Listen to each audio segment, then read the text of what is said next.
Hello बच्चों, कैसे हैं आप सब? आई होप कि आप सब अच्छे होंगे। बच्चों, आज की इस वीडियो में जो आपको किताब मिली हुई है मंथन, उसकी वर्कशीट नंबर 2 को हम सॉल्व करेंगे, क्लास 5। अगर आप मेरे चैनल पर नए हैं या मेरे चैनल को आपने अब तक सब्सक्राइब नहीं किया है, तो पहले बच्चे चैनल को सब्सक्राइब कर लें और वहाँ छोटी सी घंटी बनी होगी, उसको भी प्रेस कर लें ताकि आगे आने वाली वीडियो की नोटिफिकेशन आप तक समय पर बच्चों पहुँच सके और आप अपनी वर्कशीट को आसानी से सॉल्व कर सके। तो इस वर्कशीट का नाम है बच्चों a day with my family. एक दिन मेरी फैमिली के साथ, एक दिन परिवार के साथ। ठीक है। Read and rejoice the given poem.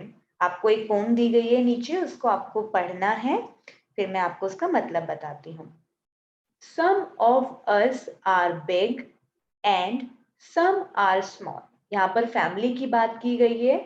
कुछ बड़ी होती हैं तो कुछ छोटी होती हैं।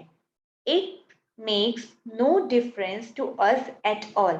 इसका मतलब ये नहीं होता कि परिवार का मतलब बदल जाएगा। सबके लिए परिवार एक जैसा ही है, चाहे उसमें 10 लोग हो, चाहे 5 लोग हो, चाहे 4 लोग हो, चाहे 2 लोग हो।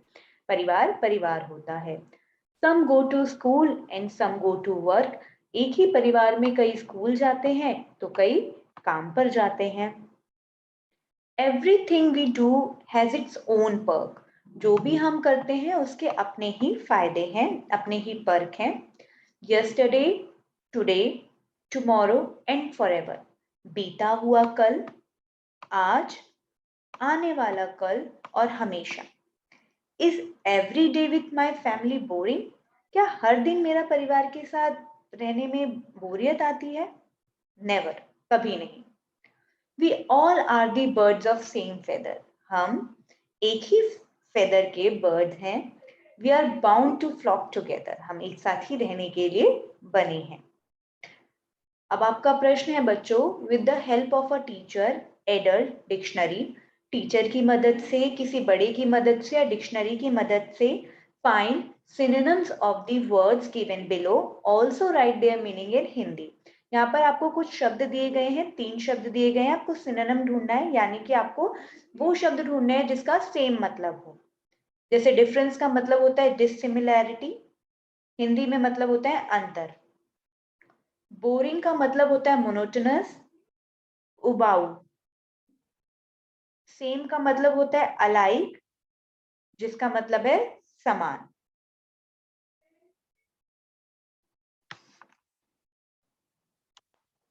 अगला प्रश्न है बच्चा, आपको कलेक्टिव नाउन पर दिया गया है।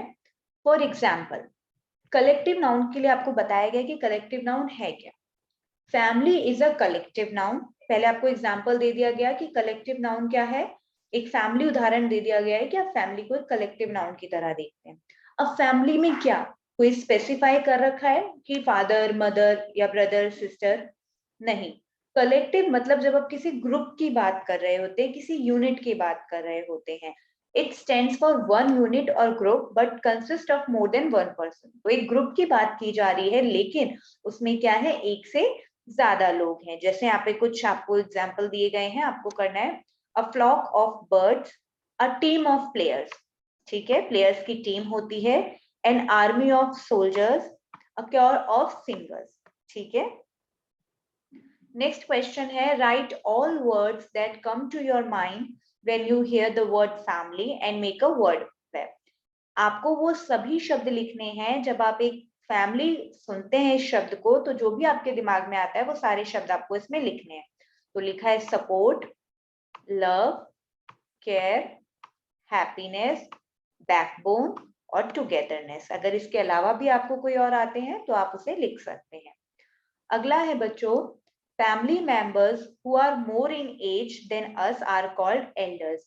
वो फैमिली मेंबर्स जो हमसे उम्र में बड़े होते हैं, मान लीजिए आप 11 साल के हैं, 10 साल के हैं, उस उम्र से जो भी बड़े हैं, उस एज से जो भी बड़े हैं, वो एल्डर कहलाते हैं। The ones who are lesser in age than us are called youngers. जो हमसे एज में छोटे हैं उन्हें यंगर्स कहते हैं। तो बड़ों को हम एल्डर और छोटों को हम यंगर कहते हैं। अब इसमें आपको अपनी फैमिली में कैटेगराइज करना है। अगर जो भी आपसे बड़ा होगा उसे वहां यहाँ इस वाली कैटेगरी में लिखेंगे, एल्डर वाली। जो आपसे छोटा होगा आप उसे इस कैटेगरी में लिखेंगे। ठीक है। नेक्स्ट है, शैला अपने परिवार के साथ कश्मीर से आई है। उसने अपने परिवार का एक चित्र बनाया है। चित्र में उसने अपने परिवार के लोगों को वह क्या बुलाती है, उनकी उम्र और उनके साथ वह क्या करती है वह लिखा है।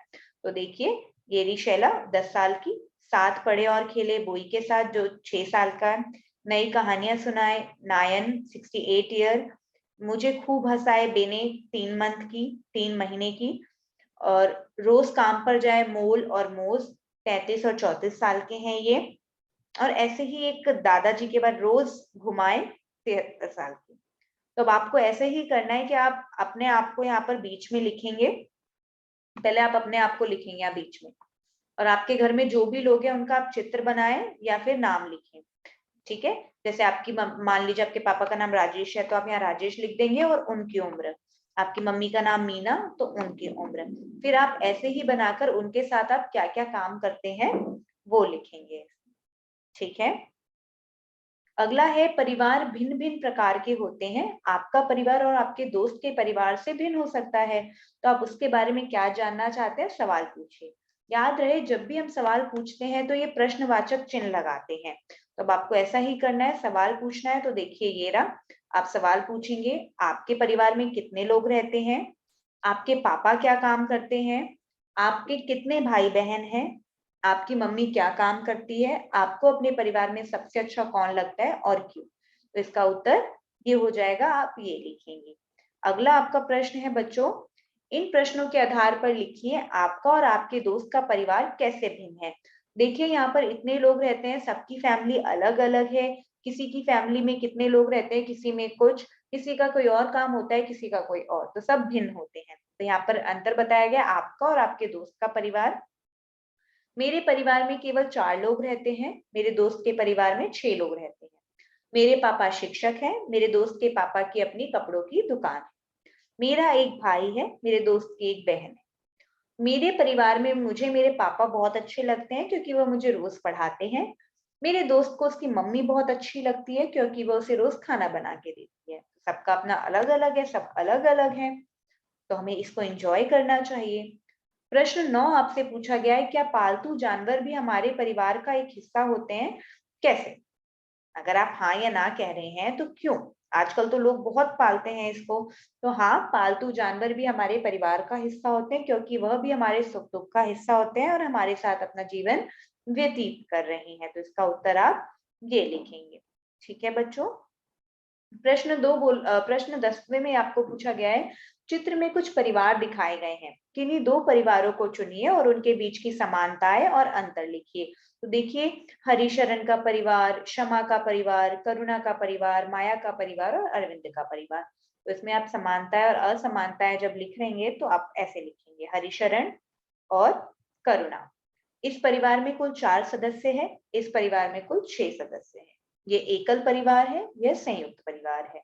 एकल परिवार में मम्मी पापा और बच्चे रहते हैं, संयुक्त परिवार में और भी सदस्य आ जाते हैं।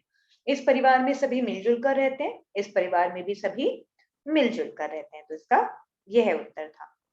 अगला है आपके पास प्रश्न, चित्र में दिखाए गए परिवार एक ही गांव के हैं, उनके चित्र के साथ उनके रोजगार भी दिखाए गए हैं। माया और उसकी बहन मछली बेचती है, नीचे दी गई तालिका में उनके एक दिन की कमाई का हिसाब है। क्या तुम हिसाब लगाकर बता सकते हो उन्होंने एक दिन में कुल कितने कमाए हैं। तो आप लिखोगे यहाँ पे बच्चों हाँ, कि आप बता सकते हो। तो ये ह से हल बनाना है यहाँ पे। हाँ, ठीक है। तो देखिए, अब आपने किया, 250 ग्राम कितने की है, यहाँ पे आपका अमाउंट लिखा हुआ है, तो आप इसको क्या करेंगे, 8 से गुणा कर देंगे, ये उत्तर आ जाएगा आपके पास। 500 ग्राम कितने की है टूना मछली, 607 की, तो आप इसे 3 से गुणा करेंगे तो आपके पास 1821 आ जाएगा।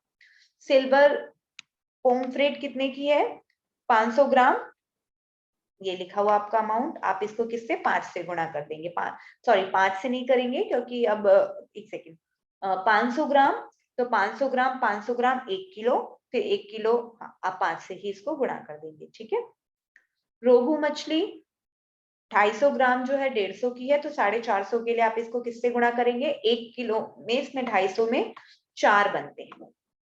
ठीक है, तो 1 4 8 12 आप इस तरीके से ऐसे गुणा करेंगे।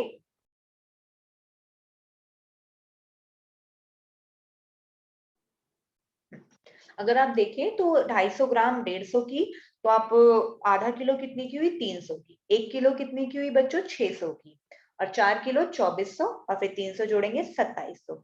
जब आप इन सबको जोड़ लेंगे तो आपके पास आ जाएगा 9715। यही इसका सही आंसर है। अरविंद का परिवार फूलों की सुंदर माला बनाता है। आज अरविंद अपने बड़े भाई और भतीजी के साथ पास के बाजार से फूल खरीदने गया है। अरविंद को अच्छे और ताजे फूल पहचानने के लिए नेत्रों की जरूरत नहीं, वो तो नाक से भी सूंघकर बता सकता है। क्या आप भी सूंघकर बता सकते हैं फूल ताजे हैं या नहीं? तो लिखेंगे हाँ, क्योंकि हम सूंघकर बता देते हैं। जो ताजे फूल होते हैं उनकी बहुत अच्छी खुशबू आती है, जो बासी हो जाते हैं उनमें से खुशबू आना बंद हो जाती है। तो यहाँ पे फूल का नाम चमेली, 1 पाव 50 रुपए का। तो बच्चों 1 पाव होता है 250 ग्राम, ठीक है। 1 किलो में 4 पाव है हमारे पास, ठीक है। गेंदे का फूल आधा किलो 30 रुपए का, गुलाब 1 पाव 75 रुपए का। अगला है मोगरा 1 किलोग्राम 92 रुपए का, और ऑर्किड 120 रुपए के 2 फूल है। तो आपको क्या करना है, 2 तरीके बताने हैं इसको खरीदने के 800 रुपए में। तो अब देखिए 2 तरीके क्या हो सकते हैं, ये लिखा हुआ है।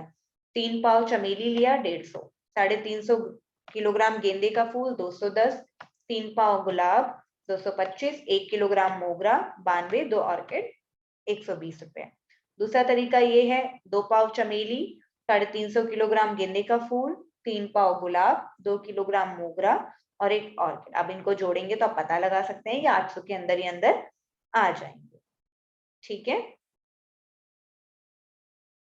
अब अगला प्रश्न आपका दिया हुआ है बच्चों, शमा और उसका परिवार प्याज की खेती करते हैं। उन्होंने अपने फसलों के मंडी में बेचने के लिए बोरे में भरना शुरू कर दिया है।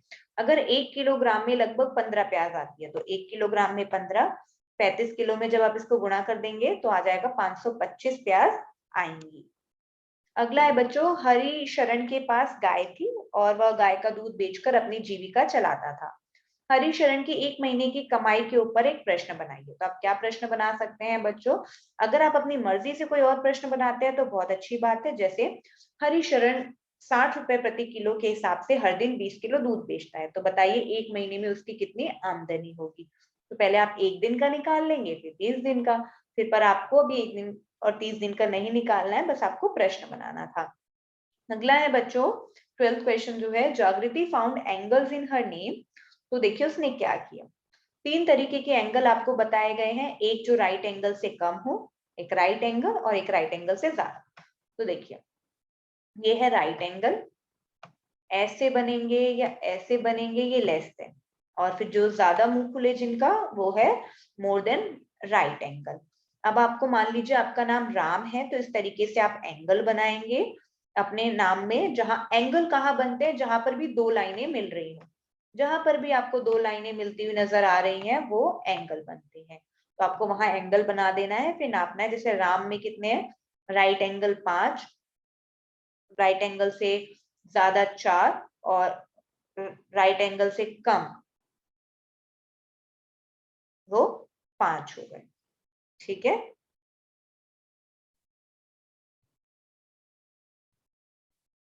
तो आज की वीडियो में इतना ही, मिलते हैं अगली वीडियो के साथ। वीडियो अच्छी लगी हो तो लाइक करना, चैनल को जरूर सब्सक्राइब करना। Thank you so much for watching my video.